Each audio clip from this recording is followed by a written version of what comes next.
space, the final frontier. These are the voyages of Starship Enterprise. Its 5-year mission, to explore strange new worlds, to seek out new life and new civilization, to boldly go where no man has gone before. Greetings, salutations, and welcome to Retrek. I'm Captain Jim, and with me, of course, is Admiral Elliot. Hi there. And joining us once again, Dr. Squee. Ahoy, hoy.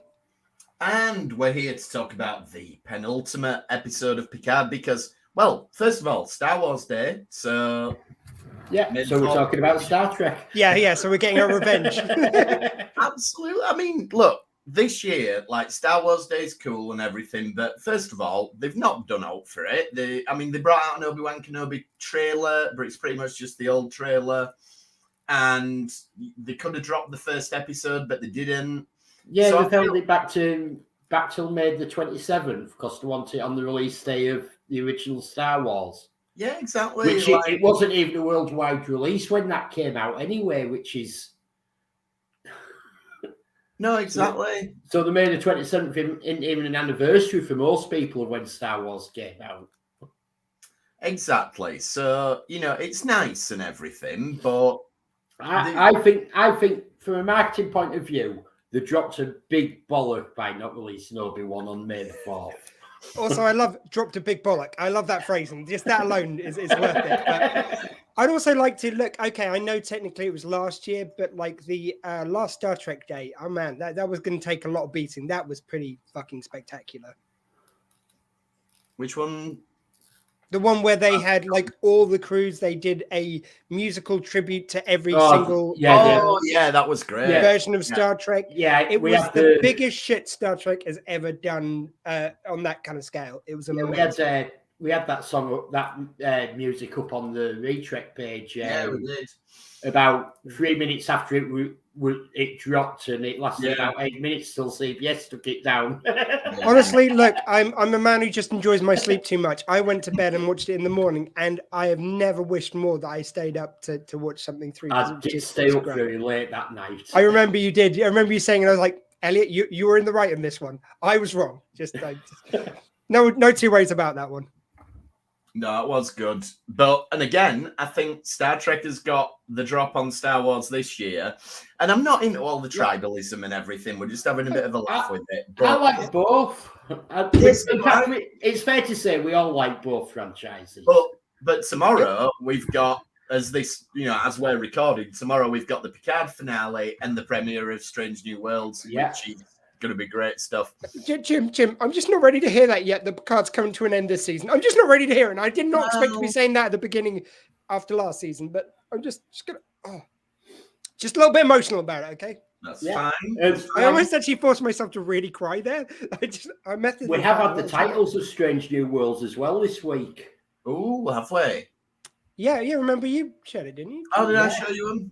You remember that thing you shared with us? We got that. I've obviously blocked it out, because I want. It was the one where you got you get the spiel, and then you get to see the ship flying through space, and it's everything which I've wanted. Sorry, I thought you meant the titles of the episodes. Yes, we did the titles. Yeah, it's a great homage to the original series with modern special effects. Exactly. They would have done in 66 if they could do it back then. That's what I said. Exactly that. Yeah, it looks great. It's really shaping up to be everything we wanted it to be, which is fantastic. I mean, let's not get me... Don't get me wrong. Obviously, I want to see them having a sketchbook with a couple of drawings of shit, but this will do, I suppose. Yeah, Discovery burn.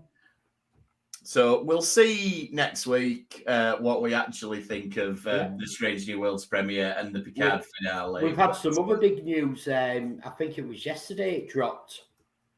And good news for UK viewers. We're getting Paramount Plus on June the 22nd. Yeah. And it's going to be available through all as a streaming platform through all your normal places. So through your Amazon, if you've got your Fire TV stick. Never before. They've also told us it's going to be £6.99 per month. So Which is not too bad. Not too assuming bad that compared to other services. And I'm not kidding. Never before have they sold me so easily on a streaming service based on a couple of only 2 properties. And admittedly, they are huge ones. So you've got Star Trek. And what I'm just going to label right now, the Cheers-averse, so Cheers and Frasier. They've got my money. There's no way around it. Right. Yeah, I'm enjoying Halo as well at the moment. Yeah, I know Halo's some people are, pretty but I'm actually really enjoying that. I haven't watched it. Is it live action or animated? Yeah, live action. Oh, okay. And yeah, it's been good so far. Yeah, like I'd say I've been more looking forward every week to my new episode of Halo than I have to my Moon Knight. Yeah, I'd go with that. But I enjoyed Moon Knight. I've enjoyed it. I especially like the nerdy alter ego. That's my Moon Knight has been okay, but I haven't been massively invested in it. But I've got 3 invested in Halo. Yeah, Halo's great. Anyway, so yeah, June 22nd, we'll have to utilize our contacts in the Bajoran militia to get us the episodes so that we can review it as we go along. But you know, we'll do our best. So penultimate episode of Picard then. Lots of action. We seemingly wrap up the Picard repressed memories subplot. Yeah. Can I just start before we get into the meat of the episode? I just want to address something. Look, I'm going to be blowing up the spot of this episode, as I think we all are, but I have to point out the clear schoolboy error they made on this. They've named this hide and seek. I get it; it's a reference to the game which Picard's playing with his mum and all that, and they're playing hide and seek. I get it, very clever, very clever. How do you? Elnor was the title. Well, we'll say all of that. I think all of that is kind of combined in the title. All I'm saying is, how do you have an episode like this and you don't call it the gunfight at the Chateau Picard? I'm sorry, but it was just there. What's wrong with these people? I agree. And also, while we're on the subject of hide and seek, his mum goes, right, okay, this is how you play. And she says, you count till 5. Like, that's not enough time to hide and seek. I mean, it is when you've got a skeleton key to the house and can open any door and lock any door behind you. Also, if you're Adam Sung, which, I mean, to jump ahead, but he does like a Batman vanish at the end of the episode, doesn't he? That's because I didn't. Sorry. I was confused. I was like, has he blown up and been obliterated? Like, and then the like, Sung's still in the wind, and it's like he did that really quick. I don't know how Brent Spiner does it. It's a magical act, only known to Brent Spiner, but somehow there was something about his performance which did have the kind of like he can give a large performance if he wants to, and he did in Next Generation. And there's something of that in his performance, but it's just so much more evil, so much more layered. It's like a huge like acting masterclass, but it's also cheesy at the same time in a really nice way. There's that archness, that crazy archness that can. I think what this version of Sung does is shows how the later Dr. Sung that we know from the Next Generation could have an evil twin and a good twin android. Yeah. You can see the 2 sides of the personality. I like that. Yeah, it's definitely the most villainous, but then the one that we have in Enterprise is pretty villainous. Yeah. So the Sungs must get milder as they go along, because what were he called? The one who was in the finale of last year. He was like the nicest version we've had. Yeah, I think with the Sungs is that generally they start off with all the best intentions, but then it sort of gets to they don't care how they actually get to the result in the end. Do you know what? I was once at a lecture when I was studying as a counsellor for attachment theory. And this guy who was delivering the lecture, he was the son of the person who came up with this theory, Balby. And he was saying that, oh yeah, and I had all these attachment issues myself, but just the right woman came along and that sorted me right out. I think it's Data's mum. I think Data's mum sorted out the Sungs. That's my theory. It's just the love of a good woman. That's all they were missing. These guys were loners. Like, these were all single Sungs we're dealing with. All they need is a woman to just put them straight. That's true. It makes you wonder how the Sung bloodline has carried on, really, given that these, one night stands and stuff, you know, these things happen. With his genetic tampering and stuff, you never know. It might just they're all just clones of each other, which is why they all look like Brent Spiner. Yeah. Sorted. We suddenly have an answer. Yeah, there we go. So, we pick up then lots and lots of Borg at the chateau. And Jurati goes and absorbs the Borg suit and gets all the tentacles. So it's, if the Borg Queen in the finale, in the first episode, is not Jurati, then they're seriously... Well, I think it makes sense. Like I said, I thought the Borg ship that we saw in the first one was La Sirena. I think you're right. And it looks that way now. Yeah. I called Jurati being the Borg Queen way before she was assimilated, and that looks right. And it makes sense now that they were that the Borg were saying our Queen. Yeah. And all that, because they've been taking it. She's gone off to not assimilate people, but to get people to just willingly join the collective.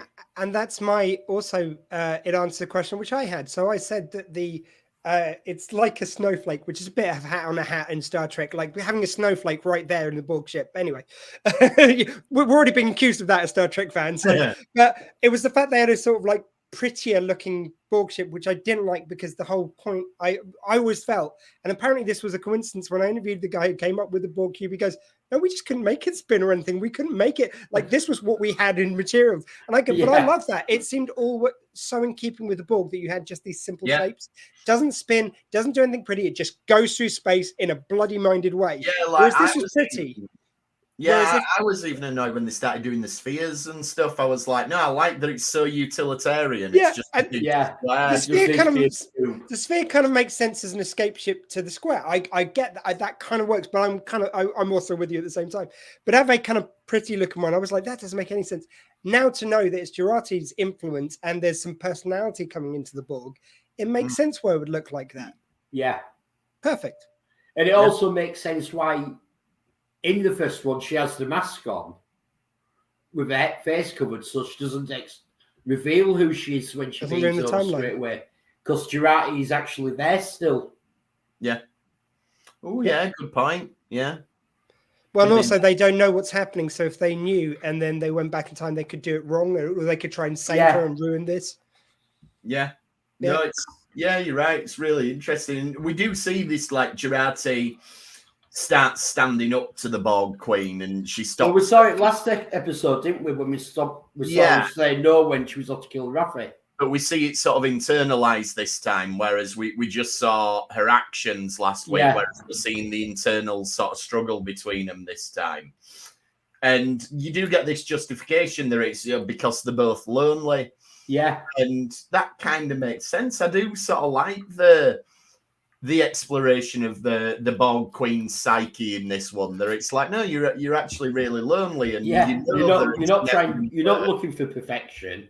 You're just lonely. You want lots of people around you. Oh, and how much pathos is there to one lonely woman in the universe just decides to fuck up and take over the entire universe just because she's a bit lonely? Like, just the depth of the psychosis which is involved in that is just genius. It's just, I love that. Yeah, it's really good. And like, again, we're jumping around a bit, but the where she shows her, like, no, the Borg lose in all the timelines, and it always goes wrong. Apart from the one reality, what episode was it? From Parallels. Yeah, Parallels. That's the one that everybody's pulled up and said, well, they didn't, but maybe they lose eventually in that one. Yeah. Like, the Riker was still alive, so maybe they fight back, and that's the implication that if you follow it long enough, the Borg will always lose. And I also kind of love the fact that they have served two storylines effectively throughout this thing. You've got the storyline of the kind of Borg threat and of the Q threat, which is connected with the space launch. And the fact, obviously, they all weave together beautifully, but the fact that they've managed to, like, if you had said to me that there would be this little Q and I wouldn't be missing him when he's not on screen. Now, don't get me wrong, when he does go on screen, I go, yeah, he's back. Oh, yeah, great. Yeah. But he has this episode, I didn't miss him once. Episodes. Sorry? He has only missed 2 episodes. Oh, I know, but the amount which he's in most of the episodes has been fairly light. I'm just saying that even though he wasn't here in this episode, I didn't feel the loss of him, whereas I'll just be excited when he comes up in the next episode. That is a brilliant balancing act. If you told me that was possible to have this little Q over the series, even if he is in most episodes, it's just, some of them, it's just he'll appear by Picard and go, ha, everything's going to go wrong, and then he'll go again. That's his entire involvement. Yeah. but it kind of works the way they've done it. It's really good. Yeah, you've got to assume it's going to be the big Q episode next week. That it needs to be, I feel. I do feel that. I mean, we'll talk a little bit at the end about next week because I really enjoyed this episode, but I do wonder if we've left too much to be done next week. So this is a very focused episode. Like you said, I wonder if we're going to actually. I wonder if we're actually going to get everything wrapped up at the end of the season, or if it is going to carry over into season 3. I think we've got to do like. I think we're going to get. I think we're going to get certain things that are wrapped up.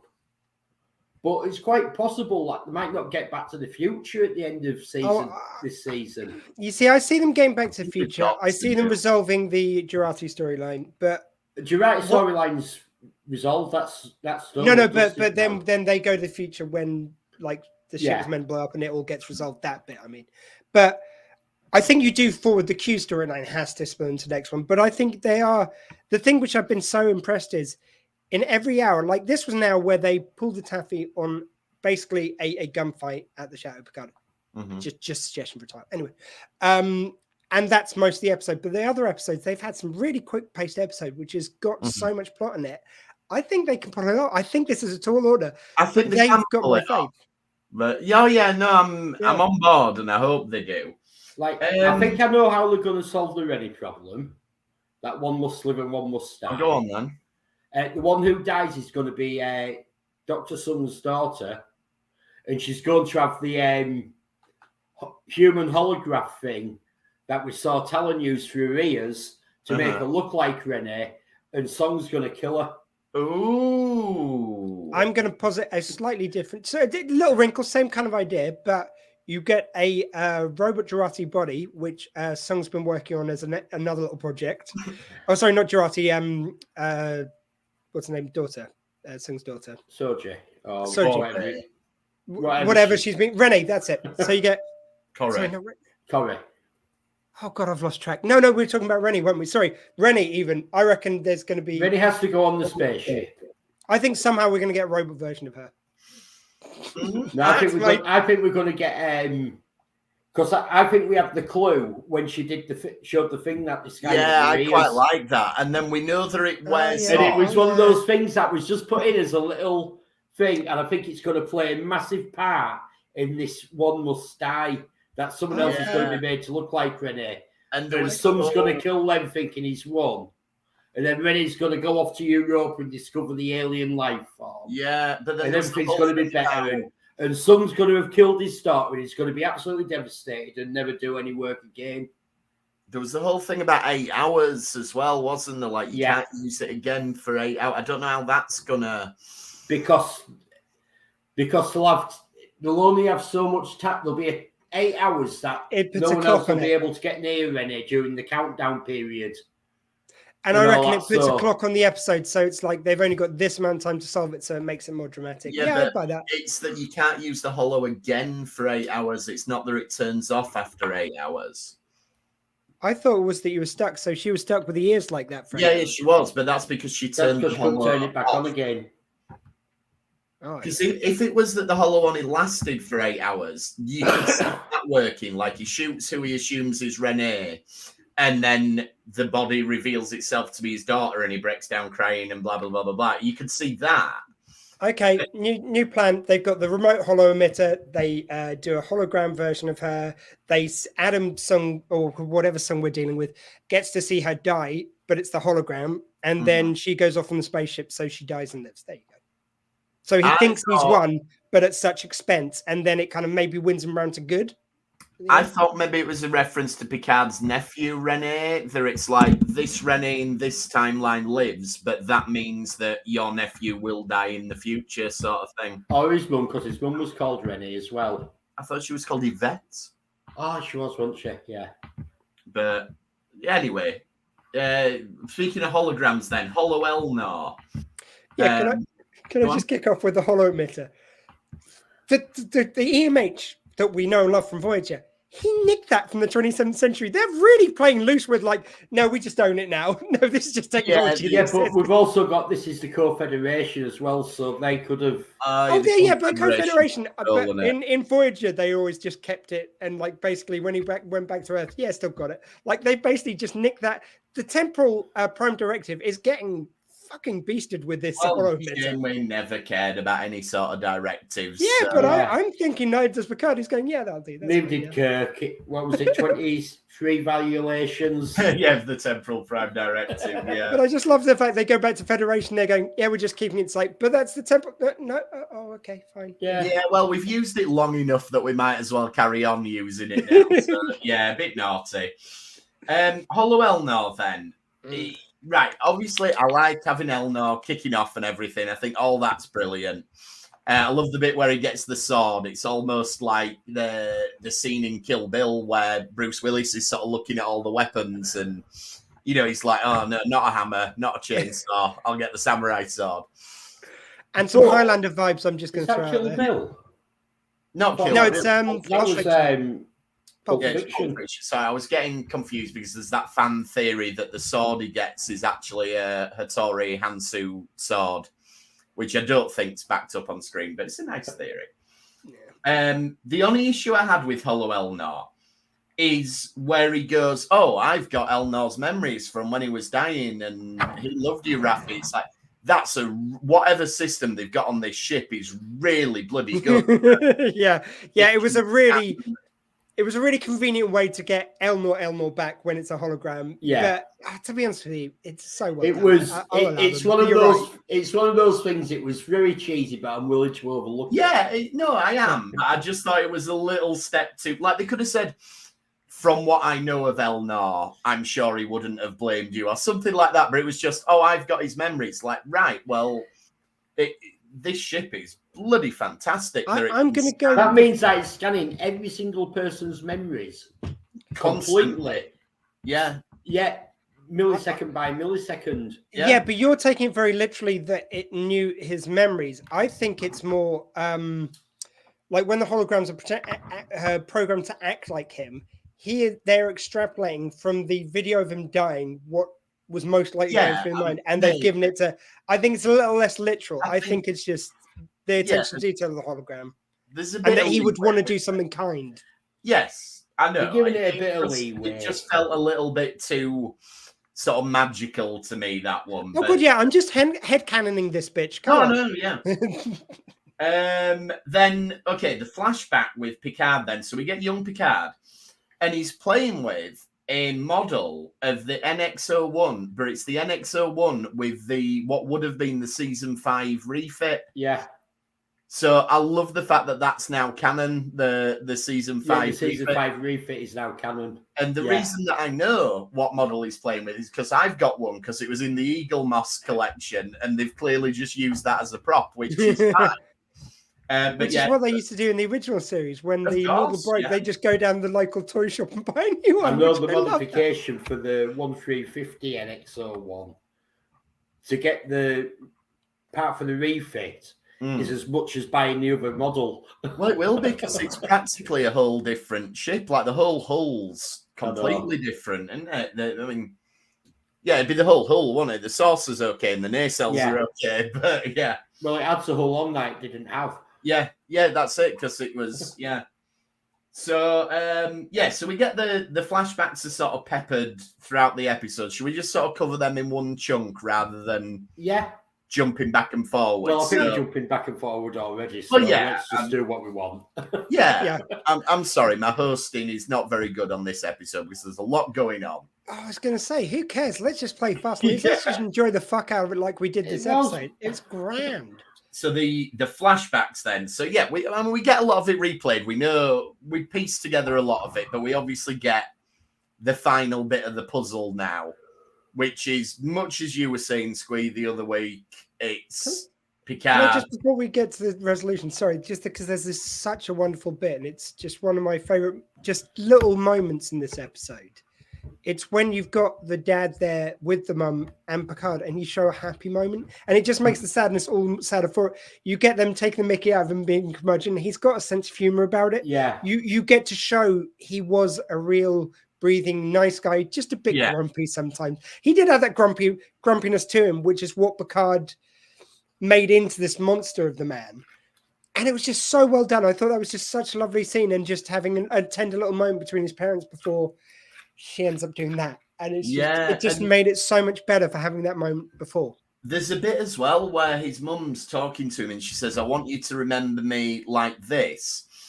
And when you know what she's about to do, it's absolutely terrifying. It's like she knew that something was going to happen to her. You know, the fact that she's saying this. She can't control herself. She knew what, she maybe didn't know exactly when or exactly how, but she obviously knew that a time was limited, and it's very, very sad watching it. You've got Boltar, dad of Picard, who's there saying it's like, it's like, oh, you've had some really great days at the moment. And it's like that thing which people do when people are suffering and they have a good day. It is so easy to fool yourself that they're going to be okay. I'll bring it back to one of our dogs, which we lost some years back, like Murphy. He had some really good days, and we were trying to convince ourselves he was going to be okay. But he was just of that age that it was a good day. That's it. You're no longer measuring it in, are they going to be okay again? Are they going to have some good days along the way? And that's what it felt it was like he had convinced himself that she was okay because she's had a few good days. Yeah. But that lured them all into this false sense of security, and this happens. It's so tragic. And it is. And that's the thing, that Picard did what he thought his mum wanted him to do. So obviously as a child, doesn't fully understand the situation and everything. And it leads to dying. So we were more or less on the money with what we thought the revelations were going to be. But yeah, I mean, again, Patrick Stewart's fantastic. And I love that really tender scene after it where Talon sort of gives him a hug after he's sort of told the full story and everything. It's been like it turns out he's basically gaslit himself through all his life that this didn't happen. Yeah. And that's sort of summarized in that bit, and they were very clever with how they addressed the continuity, because obviously there is that scene of Picard's mum in When No One Has Gone Before. Yes. And having him, I mean, on one level, they had to directly address it because they knew that immediately the internet would explode and people would go, well, we've seen this. But the fact that they recontextualized that into something really tragic, that it's not a vision of his mum as she is now. It's a vision of his mum as he wished she were now. And it just adds a whole layer of poignancy to this thing from 30 years ago. In a pretty naff episode, if we're honest. I mean, you're completely right. The only thing which I need them to chuck in a similar way, they could have just stuck in a line of going, it's like, well, yes, they've let his brother know off at boarding school where he is at the moment. Yeah, just chuck that in. Just chuck another little line to make all the continuity work. Just give us that little moment. Yeah, poor Robert. He's away somewhere, missing home. He's busy studying, or he's.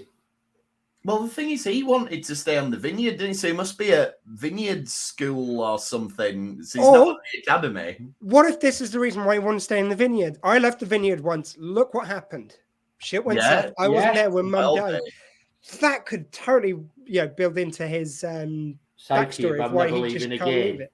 Yeah, absolutely. Or it could be, Picard wants to run away now from it all. So maybe Robert's like, right, well, I've got to be the one who stays with his dad and keeps So they both learned the lesson from it. Like, he learned to never leave and Picard learned to go to the stars. Oh, absolutely. That's beautiful. There we go. We've given Robert more backstory than the writers have this season. But it's one of them, and it's like it's just been one element too many that you don't need in the story to have another brother running around. I just wanted a slid-in line, just one line. Which it would have been nice. Like, where's Robert? Oh, he's on. Like, what is it in Back to the Future 2, where they explain how Marty isn't there in the Biff time? Oh, he says, like, you're supposed to be in Switzerland, you little devil. Yeah. Could have had something like that, Yeah. Yeah, so then we've obviously got all the action and everything. So Rios gets beamed out, and that means he gets to go back to Talon's base and have these scenes with Teresa and everything. And yeah, I mean, it does bring up the idea of he's thought about staying with her, and she clearly wants him to, and I feel like we've got to get at least another beat out of that. I don't feel like we've fully resolved that yet. So. I think there's going to be a tearful goodbye, or maybe she does look, we've paid a few homages to Star Trek 4 already. Maybe you get one where she jumps on him and she's surprise. Yeah, exactly. Yeah. And at the end, Rios can channel a bit of Shatner again. He can be like, but I don't even have your telephone number. I'm from Chile. I mean, I absolutely did love. Actually, it's just something while we're onto transporters and stuff. I love the fact that they've got that mist dissolve transporter. Yeah. And then you've got a really lovely classic transporter shimmer. It's so beautifully done.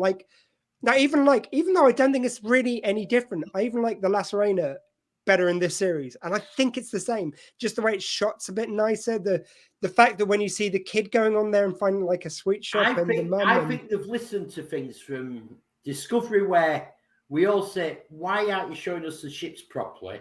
Mm-hmm. Yep. They've listened to the first season. Oh, you give us a fleet of ships, so it was all the same ship. Yeah. And now they're starting to do actually show us the ships. Well, and all that, and again, look at the Strange New Worlds opening sequence. Yeah.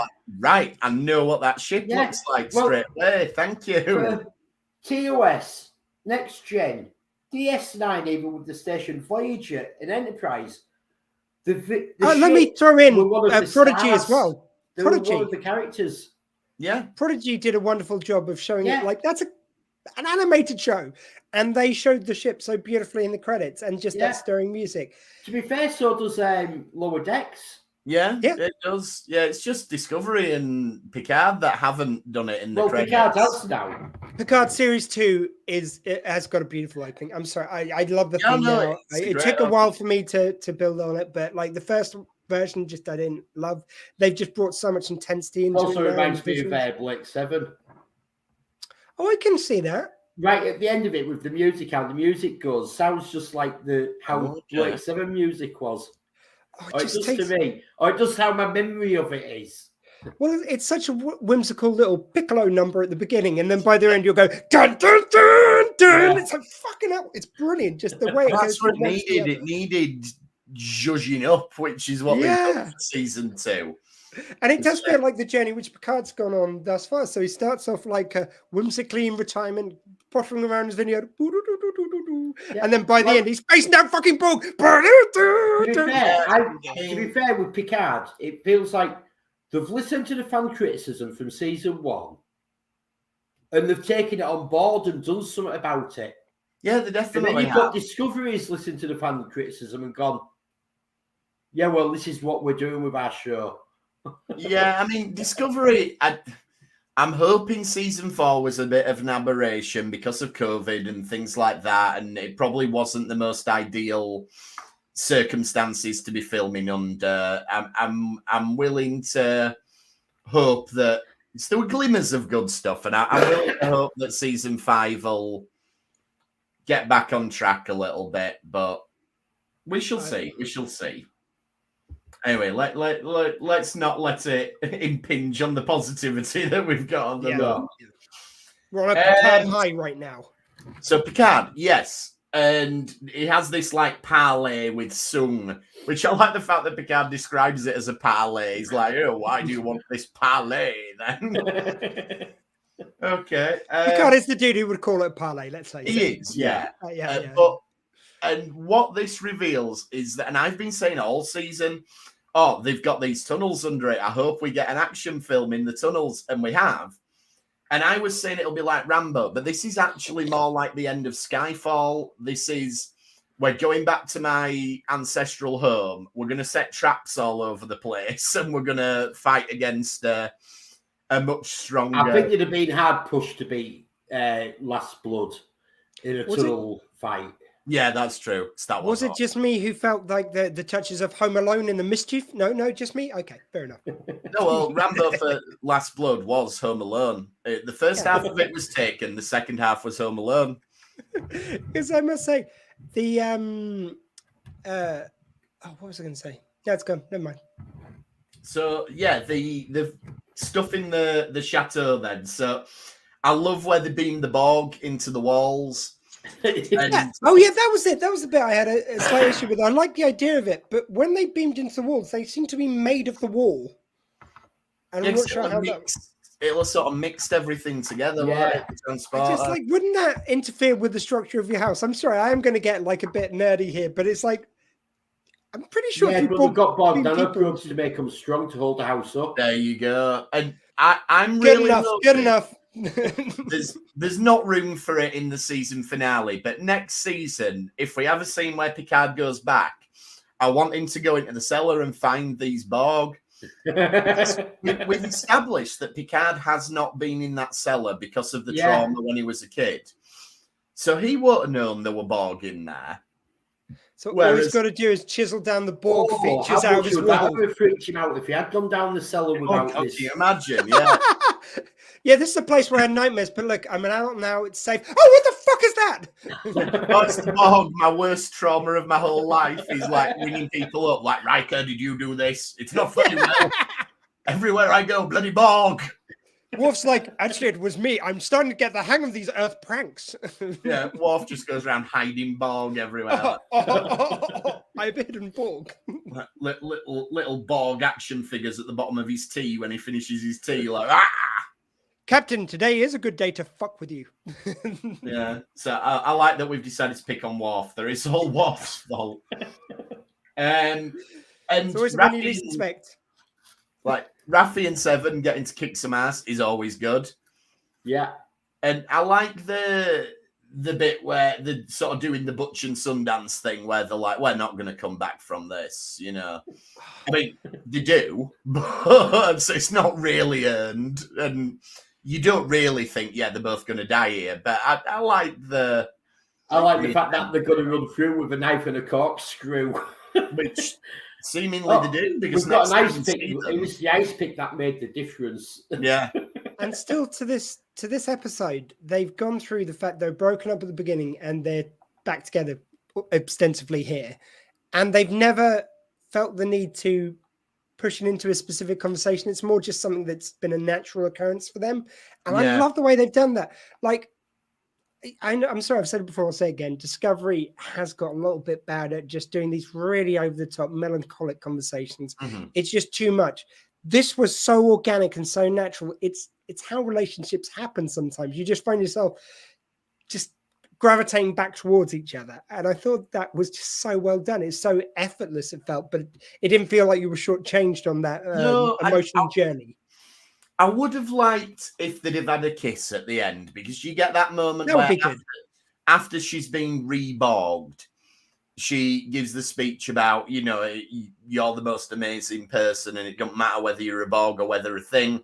And then she gives her a hug and I'm like, oh, just give her a kiss for goodness sake. Oh, yeah. The kiss should have been in there. You're right there. And also, I love the fact that it's like, she's going to need some Borg implants. Where will they go? Exactly the same place as she did when she was 7. It's got to be exactly the same place. There's nowhere else which will save her life. Even though she's got a hole in her stomach, implant on the head. That's what you need. At least make a bloody head wound if you're going to do that. Yeah, that was a really strange one, wasn't it? I mean, that's fucking lazy. I would have liked it if they'd have mixed up the makeup just to show, she's had to get Borg implants again, but they're not exactly the same.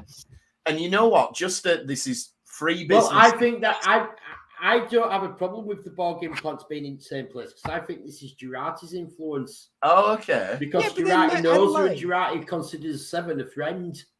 Add that as a line, then go, why are the Borg implants in exactly the same place? I'm sentimental that way. You know, you could have made a really funny, nice moment of it. You do also have the thing where Jurati's sort of with the Borg Queen when they're talking about what they're going to do. Before she says 7, and she goes, let's have a universe of 7s. So they're all going to have the same. but it is, so you can see where it's coming from. There's that. And she uses 7 as the thing. She goes, when the Borg Queen's going on, she goes, "You loved Seven. I know you did. I've seen it in your mind." She's the best version of it all. Picard's going, Yeah. Anyone remember this, La Cute Ass? Come on. I'm sure, if they are going to create a universe sevens, there's probably not going to be many people complaining that there being more Jerry Ryans in the world. So, oh no. But the thing. All I'm saying is, on the day when one of the episodes was playing, Admiral Elliot got chest on Wordle in one hit. That's all I'm saying. Coincidence? I don't think so. Well, yes. What was I going to say? Free business advice for Paramount. Do the makeup different, because that's another action figure you can sell. You can have normal 7 and then season 3 Picard 7. So that's 2 action figures, and people will buy them. And the cosplayers will have to adapt the 7 of 9 cosplay. And what's more metal? Like, you just have this little thing up here, which it's a sign of what she used to be. Or you have half her guts replaced by a metal implant. Come on. Well, maybe she has as well, and we just can't see it. Who knows? Yeah. But where's the tight silver suit, which of course was part of her upgrade? Well, yeah, they could have brought that back. And yeah, I like that Jurati gets the Borg Queen's bondage gear straight away. And she's like, I feel more like myself now. We're speaking of the ladies. There was an earlier moment which I was going to. There's a nice moment between Raffi and Seven, and when Raffi's going, "You'd make a great captain." Yes. That was it. Why don't you try for Starfleet? And Seven just goes offhand. She goes, "I did after Voyager, after we got back from Voyager. That was the moment. Starfleet didn't want me." The only bit which I objected to in that is she goes, Admiral Janeway was prepared to resign. And they just leave that there as if, but then she gave up. But I would like the line we're going, but I wouldn't allow it. I would, I think that was implied because Seven said, but I withdrew. So I think Janeway was willing to put it on the line for her, but Seven was like, no, I've had enough. That is, maybe I just misheard that bit then. It does. I think Seven was sort of, if they don't want me, if they don't want me and someone has to sacrifice this just to make them take me, then they're not worth being with. Yeah, I think that was... And that'd be a very Seven thing to do as well. No, I agree with that, certainly. It was. No, that's good. But the question is, if Seven wasn't allowed in, how come Icheb was? And I presume it's that Icheb was disconnected when he was much younger and hadn't been re-assimilated like Seven had. And so there's room there for that to work. Also, Icheb had to go through a facial reconstruction not to be the same actor who isn't that popular these days. Yeah, no, that was... That's how he got away with it. I think he benefited from that as well. So yes, Starfleet Command took that into account. They go, okay, you're not going to be the same actor? Okay, welcome in. Yeah, that's fine. What else then? There's so much going on in this one. We talked about Seven. We talked about showing that the Borg always lose and everything. I thought that was cool, where they're showing like the Borg cubes blowing up and everything. And the whole idea of, well, let's start again, and instead of assimilating people, we'll rescue people who are dying, who won't live unless the Borg take over. And I like that it's believable that Jurati is able to win the Queen over, which takes some doing to say how well established the Borg are and how well established the Queen is. She's using the argument, because the Borg is like the Queen's using the argument, I can see through time and now, and we can alter things. Yeah. And Jurati's using, but if you can see through all the different times in the multiverses, and I can see that now through you, the Borg always lose. So let's do it different. And it makes sense. But that's what I'm saying. The fact that as a long-time fan who knows the Borg, that you can buy that shows how well they've done it. And she's in her head, which no one's been in that position to be able to do that. So that makes sense as well. The only thing I thought was, look, again, it's one of those things where I don't have a problem because they've used it so well, I'll forgive it. But it's like, it was that whole thing of like, so if you have adrenaline running through your body, then I can take over you. But if you've got bad adrenaline running through your body because it's caused by negative emotions, I can take over you. That seems a little convenient and not really based on much logic, but it's good enough. It's good enough. It's a flange. I don't think he was necessarily... I liked how the Borg are the happy ones. Yeah. Like I don't think it was necessarily that it had to be bad emotions. I think it was the fact that the It's Queen, the thoughts and how it makes you feel. she was unknowingly creating it and not concentrating enough, and that allowed Jurati to break through. So it was sort of using her own trick against her. I get that. It's just like there's never been any suggestion previously that a heightened level of emotion helps with ball taker. I don't know. It's No, but this is very different. Is this with Jurati inside? Yeah, but like, originally her taking her over was through the emotional thing. I don't know. It was something to do with the endorphins letter. It was when she was happy. It's when she was happy that she was able to take her over. That's why she made her kiss Rios. And yeah, I got that. It seemed like a bit of a flange for me. It's fine. Again, it's a little fine. bit, It's but, fine. It's worth it for what you got. I thought it worked. I can see why it's cheesy, but I thought it worked. That we'd seen that the Borg Queen had used when she gets happy to take over Jurati, take control. And Jurati uses right when we're sad or angry. I could use that emotion to take back control. Yeah. And then let's just talk about Sung and his disappearing act again, because maybe it's badly edited. Because Rios obviously makes the save, and then it's like, it's going to blow up in your hand. And there's a couple of cheesy bits in this scene. Because first of all, Rios shoots someone, and that makes the key ping out, which triggers Picard's memories. So that's a bit weird. But then the second bit is Sung throws the phaser up. We see it blow up, and Sung's there. And then there's like a reaction shot from Rios, and then Sung's gone, and it's like, what's he doing? Is he just hiding behind the doorway, or he's done a Batman? He has done a Batman, hasn't he? Or in slightly more modern parlance, he's done a Donatello from the Turtles. I think it's Donatello who. Oh, there was one particular iteration which they did on the one of the more recent cartoons, and they had this one episode where they came up with these explosion bombs. Donatello comes up with them, I think it was, and then I think it's Michelangelo who's just pissing about with me. He goes, "Okay, don't misuse them. I've only got a few," and he just throws and goes, "Surprise!" and then jumps up behind him and goes, "Look, we've only got a few of them left." Throws another one down and appears somewhere else. It's cool. I love it was very fun, very fun. But yeah, that is the other thing. It's Batman, but it is like Ninja Vanish, and he's just. And it's like, surely you could find him. Like, he cannot physically have gone that far. No. Where's he's gone? And there's like a lamp in there in the corner, and he's just clearly stood behind it. He could be anywhere by now. They should edit that in, actually, and just have him hidden behind the curtain. Yes, indeed. Oh, wouldn't you love it if you watched it back on a rewatch? You suddenly see these feet poking out from under the curtains. But maybe you see, I complained about them saying you get 5 seconds to go and hide. Maybe that was foreshadowing to show you only need 5 seconds in Chateau Picard to be completely hidden.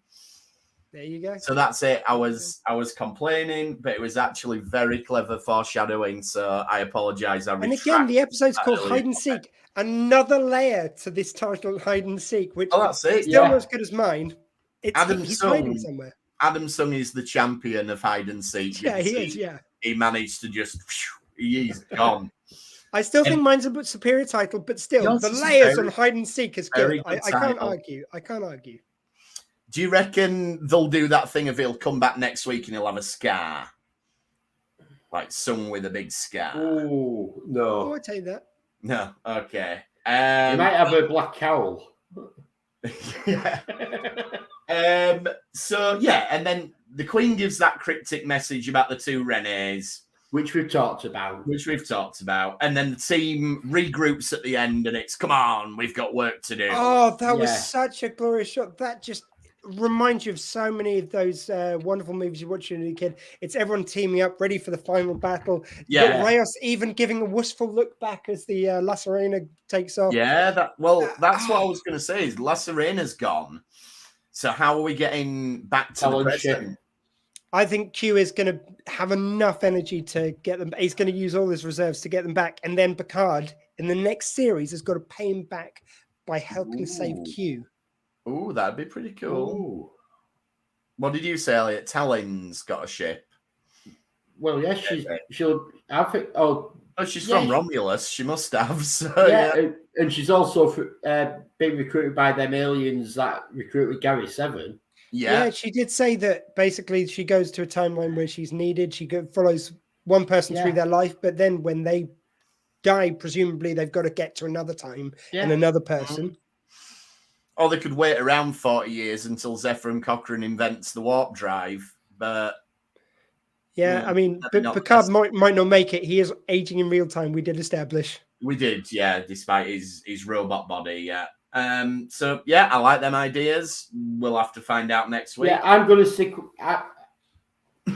Telling the ship or Q gets enough power back to take them back. I think Q's going to, but at a great cost. So it's going to hasten what's happening with him. And then Picard's going to have to get involved with that. That would be great. The last thing it can do for Picard sort of thing. And Picard has then got to get the Enterprise crew back together to help Hugh, the biggest irony of them all. Oh, yeah, that would be pretty good. But it'd be funny if they just went, no. Like, I can't see Worf doing that. The rest of them maybe, but Worf would not. No. I think he goes to Worf. He's the only one who goes no, and then he says something in Klingon, and then Worf goes, okay then, Captain. Like, and we never find out what it is. It'll be about honor. It'll be, yeah. So next week we've got to, I mean, all of these are going to play together out there. We're going to have whatever the 2 Rene thing is. That always makes me think like you've got bad indigestion. You need 2 Renes. We've got the 2 Renes. That's going to tie into the launch. Return of Sung is going to tie into the launch. So that's going to be the main thread, is the launch. Also, is 2 Renes going to come to BBC One at Christmas? 2 Renes. I was saying to Picard the other day. It could be the other Rene. Could be René Artois from Allo Allo. They are in France. Do you know that you won't believe the timing of that, you making that comment. This Sunday, I'm going to be at CovCon, Saturday, interviewing most of the surviving cast of Allo Allo. Fantastic. What was the chances you'd reference them? Well, brilliant. No, they are great. I mean, yeah. I liked Heflick. He was good. And von Schmalhausen. Yeah. The fallen Madonna with the big boobies. Vaz with the big daisies. Anyway, anyone who's not seen Allo Allo, you know what? It's probably better as one of them memories. It's one of those that you probably wouldn't be allowed to make now again. No, it may not hold up on a revisit. I don't know. I sort of agree, but at the same time, considering the subject matter it covers, actually, I think it stands up okay. Like compared to some other shows which didn't handle Nazis, whereas that show... It's taking the piss out of Nazis. You've got a good shout that's going to age okay. Yeah. But then the rest of it, it's a bit sexist, but it's not the worst for it. No, there was definitely worse on British TV. Oh yeah. I think Allo, you'd still get away with on UK Gold. That's all I'm going to say. It ain't our fault, Mum. Maybe not so much with the blackface. Yes. I remember watching it. I thought, Mum, it used to be so popular. I think there's a lot of them. Massively funny. And like my dad's massively politically correct and all that. And it was regular viewing in our thought, Mum. No problem back in the 70s. Yeah, it's strange, isn't it? Anyway, so next week they've got to wrap all that up. Presumably, they've got to get back to the present and pay off the meeting the new Borg collective. Yeah. So really looking forward. There's a lot to pay off, but I'm confident that they can actually do it. I am too, and they've earned that over this season. Yeah, you could even come up with a little bit of a simpler way of getting them back to the present. You get Jurati coming back from like her future, picking them up, dropping them off back on the timeline to meet her there. Absolutely, that could happen. Yeah. We don't know how far in her personal future that engagement with the Stargazer was. Because as they tell us, the Borg are not linear, so... Wouldn't it be so funny if they were on the ship, which was firing at them and the Stargazer? Well, I thought that. We have said that. Yeah. Okay. That they could be there. They could be. I don't know. I'm looking forward to it. I'm very confident that they're going to pull it off. The ending. I think they are, definitely. Oh, I think we've already come up with 3 fantastic like possible endings. If they go with any of those, I'd be more than happy. But I also trust they might come up with something I never thought about with secretly good. Like with in this episode where you've got Picard's mum killing herself. Like that was so dramatic. And I knew Picard had to have done something to trigger something bad happening. But I never in a million years thought it was going to be his mum dying. And it was just so poignant for it. Yeah. No, and that also, your past knowledge of Star Trek does play into that, because we do remember his mum as the old woman with the white hair making the cup of tea. Yeah. And so you think, well, she can't die because we've seen, so yeah, very, very well done, writers. Anything more on this one then before we wrap it up for this week? I think we've covered most of it. I think we have. Yeah, wonderful. I like that so many of the episodes I love from this series are so different as well. So, I was a big fan of Monster. This episode is, it's even though it's touching on the same information from hide and seek and the mum and everything, it feels so different in tone. But I equally love it. This one's more the action one. The other one was more of a personal journey, like inside the psyche of Picard. There's so many different styles of episode which all feel like part of a greater whole, though. And that's such a balancing act they've done so well. And then presumably we're going to go all first contact next week with trying to make sure that a launch goes ahead within a time frame and the Borg. And so that's going to be good. Apart from tying up what happens with the Stargazer from season 1, I think the Borg storyline of this season is actually done. Oh, yeah, I think so. But then next season is going to be, how do we deal with this new life form that's come about? And that's going to be really interesting.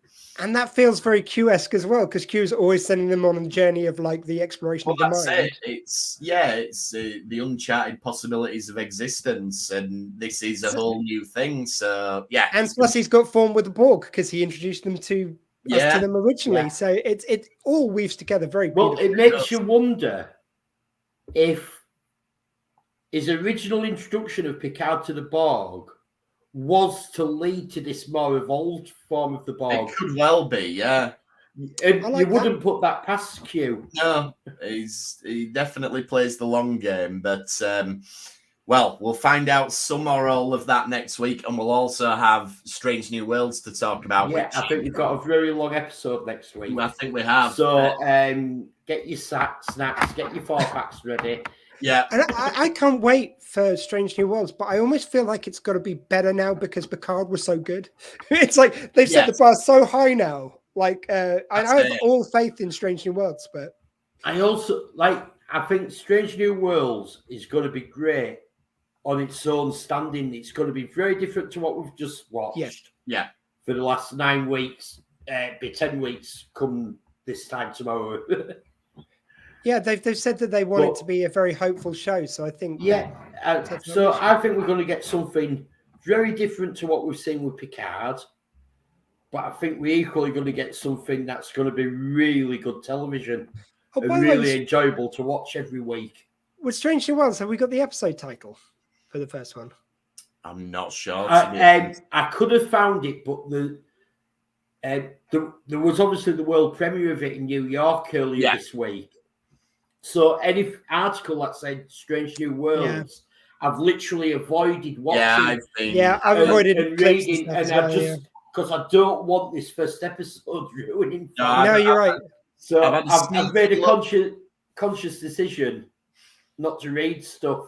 I've had a sneaky look at what the star ratings are, but I've not read any of the body. The star ratings are very high. Exactly, it's getting very, very good reviews, which I'm encouraged by. But the thing is, like I said to you guys on the chat, like if a normal publication written by a non-Trekkie gives it 4 stars out of 5, then that's going to be a 5-star thing for me. So and I'm happy with that. I just that there is a long tradition of some evocative first episode titles where no man's gone before. The Cage, we've got Broken Bow from Enterprise. I thought was an intriguing title and everything. And then you've got Vulcan Hello. I don't want another Vulcan Hello. That means shit. We had Encounter at Farpoint. Encounter at Farpoint. How evocative does that sound? Caretaker. That sounded exciting, didn't it? Yeah. Yeah, I'm not saying everyone has lived up to episode. I actually don't mind the first episode of Enterprise. What was the Enterprise at S9's the first moment, one but called? Emissary. Emissary.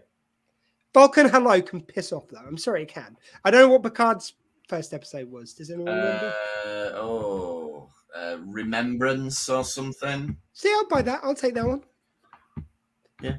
Anyway, if you want to get in touch with us, we're on Twitter at RetrekPod. Email us retrekpod@gmail.com. Come and check us out on Facebook. Search for Retrek or on YouTube. And Dr. Squee, you've told us you're interviewing the Hello cast, but what else have we got going on? Yeah, so I'm heading up to CovCon. If you're in the Coventry area or you're able to travel to it, it's a really wonderful event. I think what they do really well, better than most other cons, is they've got a deep bench of British television stars from yesteryear. Really kind of they get whole cast from shows. I'm trying to remember so we got some behind the camera people who are working on Star Wars, and they worked in loads of these great films from all over our lives. And I'm trying to remember that I just look up CovCon. It's filthy with wonderful guests.